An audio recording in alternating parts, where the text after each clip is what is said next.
depoimento gravado para a cerimônia do Globo de Ouro nos Estados Unidos, Zelensky disse que a guerra não acabou, mas que a maré está virando.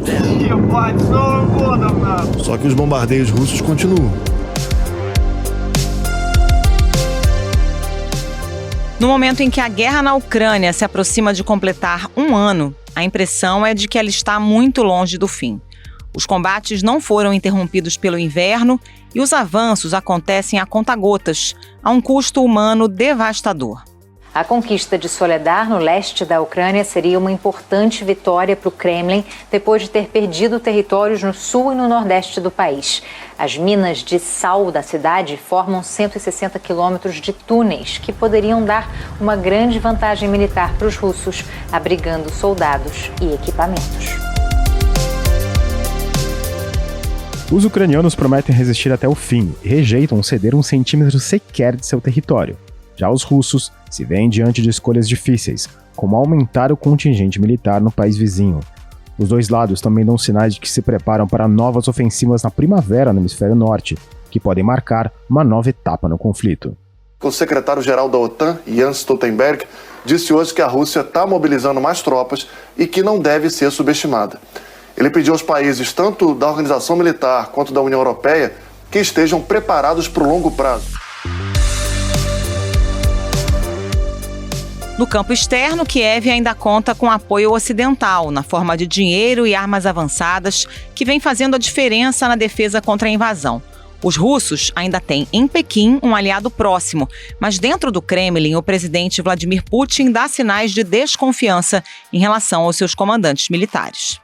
O presidente Vladimir Putin reconheceu que a situação está difícil nas 4 regiões anexadas ilegalmente na Ucrânia, mas disse que o governo dele tem os recursos necessários para melhorar a vida por lá. O Ao Ponto dessa segunda-feira traz uma análise sobre os rumos da guerra da Ucrânia, que no mês que vem completa 1 ano. Eu, Felipe Barini e Carolina Moran conversamos com Paulo Roberto da Silva Gomes Filho, coronel da Reserva do Exército e mestre em Ciências Militares. O Ao Ponto dessa segunda-feira, 16 de janeiro, está começando. Vem com a gente.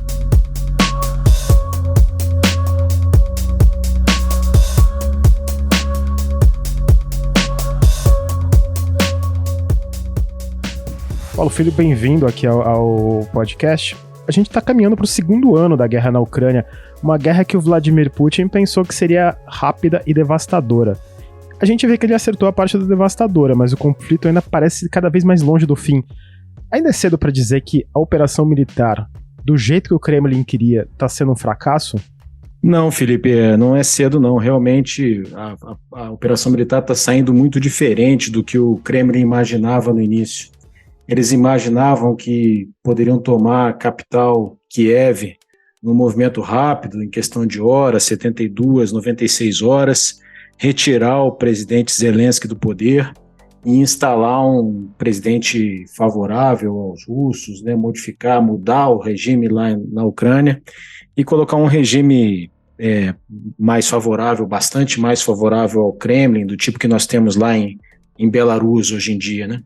E essa operação não saiu nem um pouco como os russos esperavam, não. Desse ponto de vista, então, a gente pode dizer que é um fracasso. Professor, apesar do inverno, que era visto como uma espécie de barreira aos avanços no conflito, os combates não cessaram e até se intensificaram, mas a gente tem visto um cenário peculiar, né? São avanços pequenos, pontuais e a um grande custo humano. Essa pode ser considerada uma das características dessa guerra como um todo? É uma guerra violenta, com vitórias militares a conta-gotas? O que acontece é que o inverno, pelas características que ele impõe às operações, né? O inverno...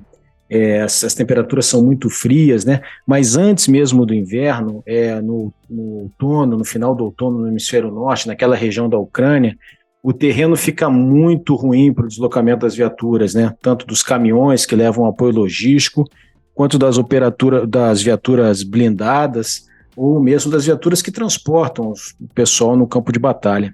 Então já se previa, em razão dessas condições adversas do terreno, que as operações de movimento elas ficariam bastante restritas, né?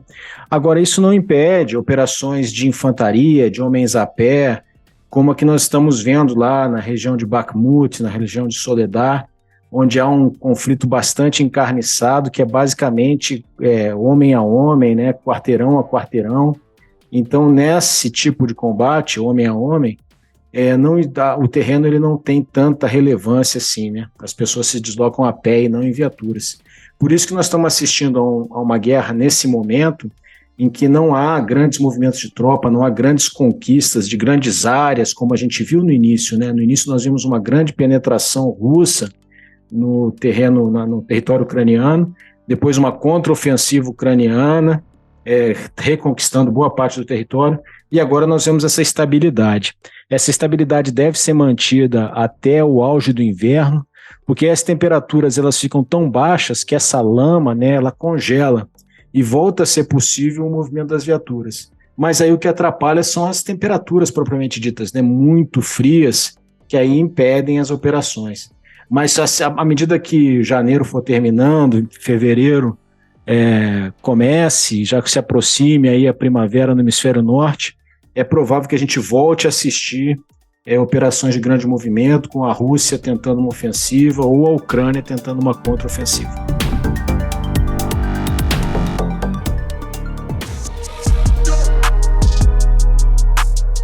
Paulo, na semana passada o Putin fez mudanças na cúpula da guerra. Ele instalou o chefe do Estado-Maior russo, Valery Gerasimov, como o responsável pela guerra. Ao fechar esse círculo íntimo dele, as decisões, trazer para o círculo íntimo dele as decisões sobre a guerra, ele deixa transparecer algum tipo de desconfiança em relação aos seus comandantes militares? Felipe, o que a gente tem que ver que primeira coisa é que esse é um movimento bastante incomum, né? O general Gerasimov, ele já há mais de uma década, ele é o chefe do Estado-Maior Conjunto das Forças Armadas, é o mais alto militar na estrutura militar russa. Nós temos que lembrar que o general Shoigu, Sergei Shoigu, que é o ministro da Defesa, ele não é um militar de carreira, né? Na Rússia existe essa possibilidade de um general ser nomeado general sem ter feito carreira militar. O Shoigu é um engenheiro que fez carreira no Ministério, uma espécie de defesa civil, né, que combatia os desastres naturais, esse tipo de coisa. Então o Gerasimov ele tem uma longa história, ele é muito respeitado na Rússia e até mesmo no exterior, né? Depois de 2014, depois da invasão russa, daquele êxito russo, né, tomando a Crimeia e fomentando aquela guerra civil nas províncias de Lugansk e Donetsk, se passou a se falar, inclusive, numa chamada doutrina Gerasimov. Bom, muito bem, então é um movimento incomum esse de colocar o general Gerasimov como comandante do teatro de operações, lá no terreno, lá onde a guerra está acontecendo. Algumas razões são especuladas para explicar essa tomada de decisão do Putin, né? A primeira é essa que você se referiu. O Prigozhin, que é o chefe daquele grupo mercenário Wagner, ele tem falado demais, né? Ele tem criticado a cadeia de comando tradicional, o exército russo, e ele tem se referido aos mercenários do grupo Wagner como heróis. Esse grupo paramilitar que apoia as tropas de Putin chegou a dizer que a Rússia já estava no controle total de Soledar. O exército ucraniano nega, mas diz que há sim batalhas ferozes acontecendo, e com uma intensidade comparada à da Segunda Guerra Mundial. E os militares mais ranqueados como ultrapassados e até corruptos, né? Então, isso pode ser, sim, uma espécie de cala-boca, um acertar de cadeia de comando, né, colocar o Gerasimov para efetivamente comandar o teatro de operações. O outro que também exercia essa liderança paralela é o Kadyrov, da Chechênia. Vocês vão se lembrar que ele apareceu bastante lá na tomada de Mariupol. Outro chefe militar, uma espécie de senhor da guerra, né? Se a gente pode se referir assim. Então essa é uma versão, Felipe, que o exército russo está querendo assumir o comando efetivo do teatro de operações, né? Evitar esses personalismos, esses chefes que não são diretamente subordinados à cadeia de comando. Mas também existe uma outra possibilidade, que seria colocar o mais alto general, o mais respeitado, uma espécie de tudo ou nada. numa possível ofensiva que os russos provavelmente vão desencadear. Aí se especula que ele poderia, por exemplo, comandar tropas também de Belarus, se as tropas de Belarus se juntassem à Rússia, o que nós ainda não temos nenhum tipo de confirmação, isso é apenas uma possibilidade, não é nenhuma probabilidade. Ou até mesmo, na situação ainda mais perigosa, nós temos que nos lembrar que o Gerasimov é um dos 3 russos que tem acesso à chamada maleta nuclear, né? É ele, o próprio Shoigu, ministro da Defesa, e o presidente Putin. Então seria uma espécie de tudo ou nada, colocar o mais alto chefe para tentar virar definitivamente a guerra a favor da Rússia, agora nessa ofensiva que eles devem fazer a partir da primavera de 2023. Pois é, e há inclusive rumores de que Putin pode lançar uma nova rodada de convocações, né, para essa aguardada ofensiva na primavera do hemisfério norte. A gente lembra que a primeira convocação foi recebida com muitos protestos e críticas. Uma segunda convocação traria algum risco político imediato ao governo russo, na sua avaliação? Certamente a sociedade russa não fica satisfeita de enviar seus filhos à guerra, né? Mas o que acontece é que com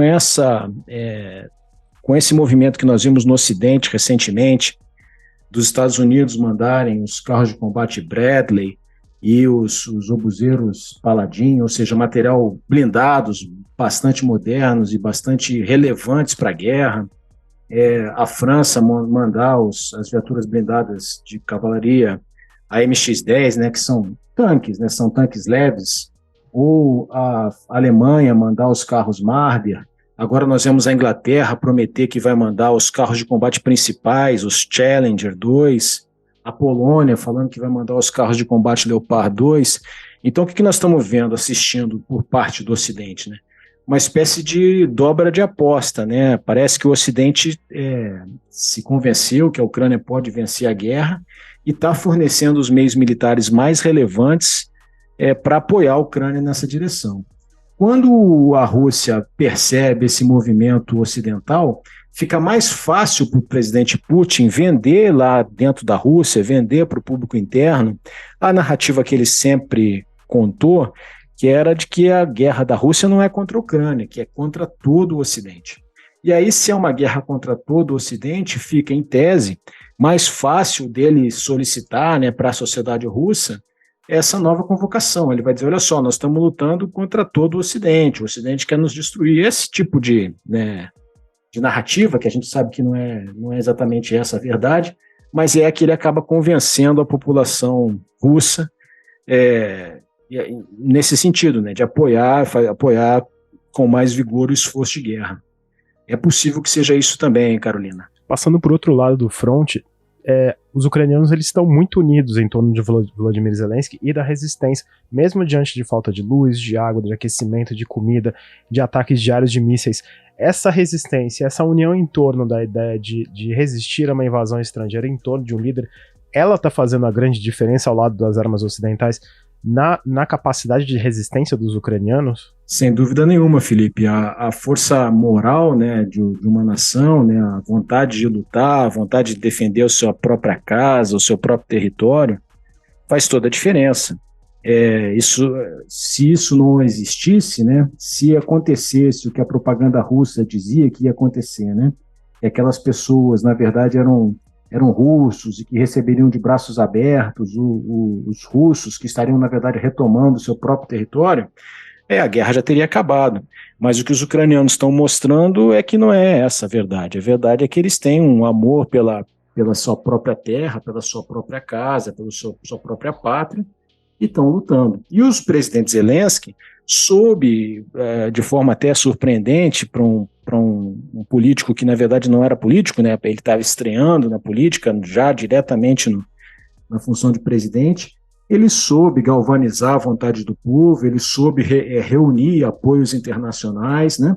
Então, se juntaram aí esses dois fatos, a vontade do povo ucraniano em se defender da invasão, e o presidente Zelensky exercendo uma liderança uma liderança bastante positiva e até certo ponto surpreendente, inclusive para os analistas ocidentais. O presidente Volodymyr Zelensky participou por videoconferência e disse que agora é a hora em que a guerra pode e deve ser interrompida. Ele destacou que não pode haver desculpas para a chantagem nuclear e agradeceu especificamente ao que chamou de G19, excluindo a Rússia, por deixar isso claro.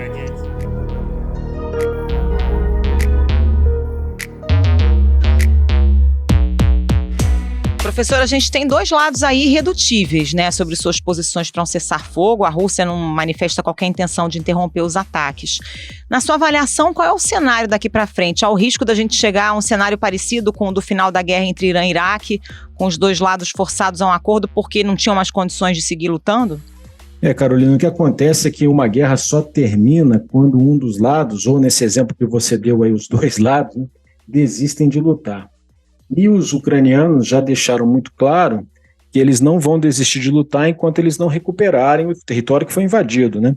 Então, as províncias de Lugansk, Donetsk, Kherson e Zaporizhia, que foram invadidas pelos russos, é um território sobre o qual os ucranianos não abrem mão. E ainda existe a Crimeia, né, que o presidente Zelensky também declara que não abre mão. Então, enquanto existirem russos nesse território, aparentemente os ucranianos não estão dispostos a celebrar a paz. Por outro lado, para a Rússia, que já anexou formalmente, embora de uma maneira ilegal, né, não reconhecido por nenhum país da comunidade internacional, as 4 províncias, Lugansk, Donetsk, Kherson e Zaporizhia, para o presidente Putin fica muito difícil também celebrar a paz tendo perdido esses territórios, porque como é que ele vai explicar para o povo russo que ele fez uma invasão, perdeu dezenas de milhares de homens, material, uma grave crise econômica, enfrentou diversos embargos comerciais para nada, né? Para perder tudo. Isso colocaria a própria permanência do presidente Putin em risco no poder. Então, como nenhum dos lados consegue ter intenção de ceder sobre um aspecto fundamental, que é a quem pertence aquele território hoje em disputa, não é possível a gente vislumbrar paz em um prazo muito curto. A diferença da guerra do Irã-Iraque, a que você se refere, é que na guerra do Irã-Iraque eles conseguiram terminar a guerra sem perdas substanciais de território de nenhum dos lados, né? A situação final foi mais ou menos idêntica à situação inicial. E esse quadro, na situação presente na Ucrânia, não parece possível no momento. Infelizmente, então, isso nos indica que a guerra deve se permanecer por um bom tempo. Foi até interessante o senhor mencionar a questão da permanência do Putin no poder e os impactos da guerra, que esse ano o país celebra eleições regionais em setembro e ano que vem o Putin próprio enfrenta a reeleição. O jornal Comerciante disse que ele já prepara a sua campanha. Fracassos militares geralmente não são bem vistos nas urnas. Mas no caso da Rússia, será que pode acontecer alguma surpresa para Putin nas urnas, ou ele vai se agarrar, na sua opinião, ele vai se agarrar de qualquer maneira ao seu sistema eleitoral completamente enviesado, mesmo apesar do apoio popular tá em queda? Exatamente por isso, Felipe, que o presidente Putin não pode admitir perder a guerra. Perder a guerra significaria para o presidente Putin o fim da sua trajetória como líder, né, da Rússia, que já dura aí décadas. Então, como ele não parece disposto a entregar o poder, ele não pode admitir uma derrota no campo militar e também não pode admitir uma paz desvantajosa, né? E se você juntar esse fato, essas ideias, com o fato dele colocar o general Gerasimov agora como comandante do TO, né? Veja bem, se o Gerasimov morrer ou se o Gerasimov fracassar, é uma situação muito difícil para o presidente Putin, né? É a sua maior liderança militar. Ele vai ter que formar novas lideranças, a gente não sabe até que ponto ele possui essas lideranças de confiança. Então é uma cartada muito alta que o presidente Putin está dando, talvez já com tudo isso, né? Nós estamos falando aqui tudo em tese, né? Que a gente não conhece exatamente a verdade dos fatos, ninguém sabe o que passa na cabeça do presidente Putin, mas isso são indicações, né, que nos levam a pensar dessa forma. Ele não tem o direito, para a permanência dele no poder, de perder a guerra ou de fazer uma paz que lhe seja desfavorável. Professor, falando agora dos apoios internacionais, né? No fim do ano passado, a gente ouviu muitas vozes na Europa e Estados Unidos dizendo que havia o risco de o apoio ocidental à Ucrânia sofrer cortes, até pela crise que o continente europeu enfrenta e pelas mudanças políticas nos Estados Unidos. Mas a gente viu exatamente o contrário, o senhor mesmo mencionou a chegada de equipamentos mais modernos aí para ajudar os ucranianos. Qual é o cálculo dos governos ocidentais para manter esse apoio à Ucrânia, apesar de todos os pesares? Os europeus, Carolina, resolveram dobrar a aposta, né? O secretário-geral da OTAN, Jens Stoltenberg, disse hoje que a Rússia está mobilizando mais tropas e que não deve ser subestimada. Ele pediu aos países, tanto da Organização Militar quanto da União Europeia, que estejam preparados para o longo prazo. Ou seja, essa guerra não deve acabar tão cedo, nenhum sinal disso. Eles perceberam que os ucranianos poderiam vencer e estão investindo tudo nisso, na vitória dos ucranianos. Os russos, quando fecharam a torneira do gás natural e com as restrições à exportação de petróleo e todas, o que eles apostavam? Eles apostavam que os preços do gás natural atingiriam alturas, os preços seriam muito altos, né? E o inverno rigoroso levaria uma grande insatisfação popular na Europa que faria com que as populações clamassem pelo fim da guerra, e isso talvez levasse o Ocidente a diminuir o apoio. O que aconteceu? Os europeus conseguiram economizar bastante gás, conseguiram substituir as importações, em parte, as importações russas, e os preços do gás hoje eles estão nos níveis de antes da guerra. E, por outro lado, o inverno também não foi tão rigoroso assim, então não se gastou tanto gás natural em aquecimento como se esperava. Então, essa insatisfação popular que os russos esperavam, né, que acontecesse nos países europeus, que pressionassem os governos a não apoiarem a guerra, não aconteceu. Então, você junta os dois fatos. A pressão popular pelo fim da guerra não veio na Europa, pelo contrário, os europeus continuam apoiando por entenderem que é uma invasão injusta, né, que a Rússia não tem o direito de, através de uma guerra, conquistar territórios, como não tem mesmo pelo direito internacional, e o Ocidente viu nisso uma oportunidade de fazer a Ucrânia vencer, porque uma derrota dos ucranianos no campo de batalha daria aos russos fôlego, né, para talvez no futuro para novas tentativas, né, e aconteceria uma coisa que é impensável para a comunidade europeia, ocidental, que é um país perder territórios por intermédio da guerra, isso em pleno século XXI, né? Então juntou tudo isso e o Ocidente resolveu, na minha opinião, dobrar a aposta contra os russos. Indo do Ocidente para o Oriente, a China hoje é a grande parceira da Rússia, sem oficialmente entrar na seara militar, mas a gente percebe alguma inquietação em alguns círculos de Pequim sobre a percepção de como a Rússia sairá dessa guerra. Aquela amizade sem limites anunciada por Putin e por Xi no ano passado, pouco antes da guerra, na verdade, ela não é tão sem limites assim? Não, Felipe, eu acho que ela não é tão sem limites assim, né? Eu acho que o presidente Putin gostaria muito que ela fosse sem limites, mas o presidente Xi Jinping sabe que ela não pode ser sem limites, né? Tanto é que em nenhuma votação da ONU a China votou favoravelmente à Rússia, ela sempre se absteve, né? Ela se absteve. É claro que a China continua apoiando a Rússia, a própria abstenção é uma forma de apoio, né? Comprando petróleo, mantendo trocas comerciais e tudo, mas o que se percebe é que no final dessa guerra, qualquer que seja o resultado, essa parceria vai ser uma parceria desigual, né? A China numa posição preponderante e a Rússia numa posição subalterna em relação aos chineses, numa grande dependência econômica. Afinal, a Rússia vai perder os seus parceiros europeus, né? Os parceiros para quem eles vendiam muito petróleo, muito gás natural, né? Só se a gente pensar no fato de que aqueles dois gasodutos, né, o Nord Stream 1 e o Nord Stream 2, foram explodidos, né, e foi feito um investimento aí de bilhões de dólares e para nada.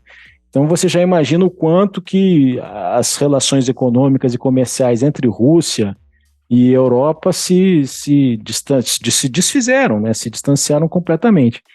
Então os russos vão depender muito da China, ou seja, vai ser uma dependência, uma relação, uma amizade sem limites, mas uma amizade desigual, com a Rússia numa posição bastante subalterna, na minha opinião. Paulo, muito obrigado e uma ótima semana. Muito obrigada, professor. Um abraço. Obrigado, muito obrigado. Eu que agradeço, Carolina e Felipe.